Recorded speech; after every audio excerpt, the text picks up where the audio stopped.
Hi అండి, welcome to my channel. ఈరోజు అయితే పాలకోవతో కజ్జికాయలు ఎలా చేసుకోవాలో ఈజీగా చూసేద్దాం. ఫస్ట్ అయితే మనం 1 లీటర్ పాలు తీసుకుందామండి. ప్యాకెట్ పాలైనా పర్వాలేదు, లేదంటే మనకి బర్రె పాలు కానీ దొరికితే అవైనా పర్వాలేదు. నేనైతే ప్యాకెట్ పాలే పోసుకున్నాను. లీటర్ పాలు తీసుకుంటే లీటర్ పాలని మన స్టవ్ వెలిగించి ఇట్లా పెట్టేసి స్టవ్ పైన అది మనకైతే 1/2 లీటర్ అయ్యే వరకు పాలని మరిగించుకోవాలన్నమాట.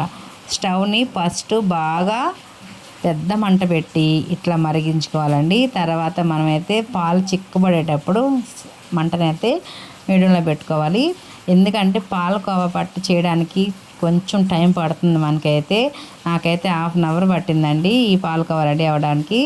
దీన్నైతే ఇట్లాగా మనం బాగా మంటని మీడియంలో హైలో పెట్టుకుంటూ ఈ విధంగా పాలనైతే 1/2 లీటర్ అయ్యే వరకు మరిగించుకోవాలన్నమాట. ఇట్లా పాలు చిక్కబడాక మాత్రమే కొంచెం నిమ్మరసాన్ని అయితే యాడ్ చేసుకోవాలి. పాలు బాగా ఇట్లా ఈ విధంగా చిక్కబడాక మీగడంతా కూడా ఇట్లా బాగా కలుపుతూ మనం నిమ్మరసాన్ని అయితే మనం ఎక్కువ అవసరం లేదండి. 1 అర టీ స్పూను అంటే మనం చెక్కని తీసుకున్నాము, నిమ్మ చెక్కని దాంట్లో కూడా ఆఫే పోస్తున్నాము. ఎక్కువ నిమ్మరసం పోయడం వల్ల మనకి పాలకోవా అనేది కొంచెం పులుపు వచ్చేస్తుంది అనమాట. అందుకే నిమ్మరసాన్ని కొంచెం లైట్గానే తీసుకోవాలి.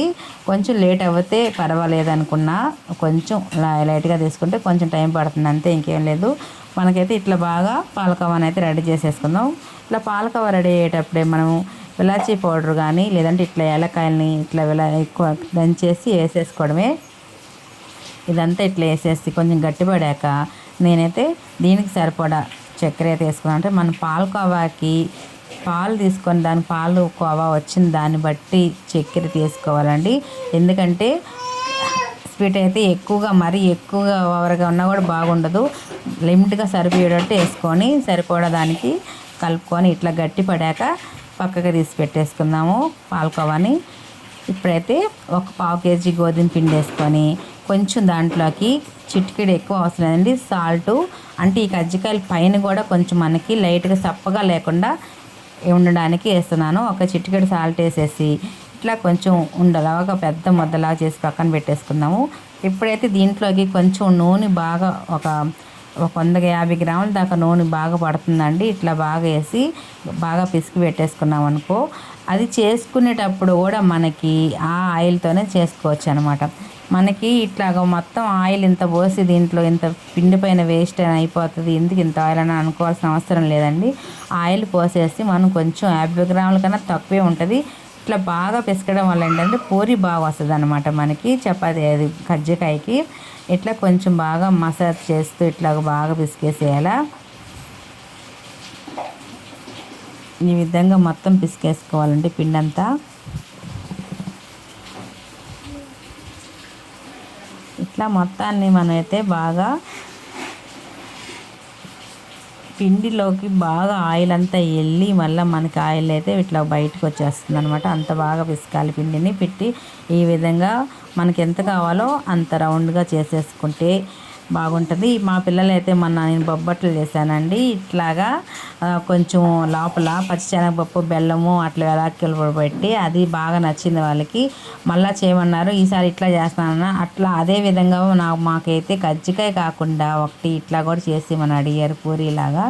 వాళ్ళ కోసం అని ఒక్కటి పూరీలాగా చేసి వాళ్ళకి ఇస్తున్నాను. మిగతావన్నీ నేను కజ్జికాయలు చేసుకుంటాను అనమాట. ఇవి మనం అప్పటికప్పుడు అన్నీ తినేసేయాలి చేసుకోవాలని ఏం లేదండి.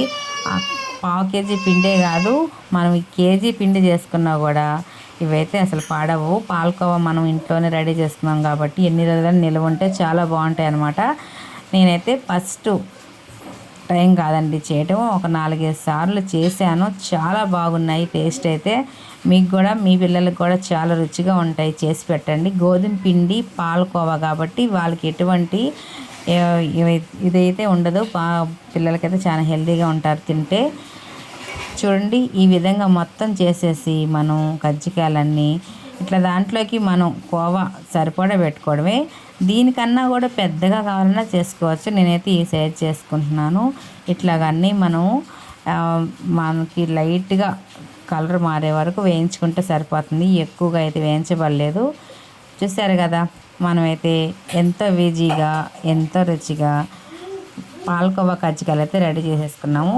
మనమైతే అసలు ఇది వేడిగా కానీ ఇది ఒకటి కానీ తిని చూడాలని చెప్పి తింటే పాలకోవా లోపల కొంచెం పలచగానే ఉంటుందని, ఎందుకంటే మనం ఆయిల్లో బాగా దాన్ని వీట్గా ఉన్నప్పుడే వేస్తాం కాబట్టి కొంచెం జారుగానే అనిపిస్తుంది వేడిగా ఉన్నప్పుడు. ఫస్ట్ రోజు మనం అటు తింటుంటే మళ్ళీ చల్లారాక 1 గంట 2 గంటల తర్వాత కానీ దాన్ని తీసి చూస్తే లోపల ఉన్న కోవా అంతా గట్టిగా అయిపోయి పాలకోవా అనేది మనం తింటుంటే ఈ కజ్జికాయ లోపల ఉండేది పాలకోవా చాలా బాగుంటుంది అనమాట.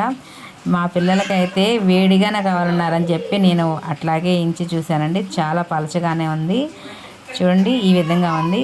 కానీ చల్లారితే మట్టి గట్టిగా ఉంటుంది మనకి. మీరైతే మన ఛానల్ని లైక్ చేసి షేర్ చేసి అట్లనే సబ్స్క్రైబ్ చేసుకోండి. ఓకేనప్పుడు ఎంతో రుచికరమైన పాలకోవా కజ్జికాయలు రెడీ. చూసారు కదా ఎంత గట్టిగా ఉందో లోపల చల్లారాక. Thank you for watching.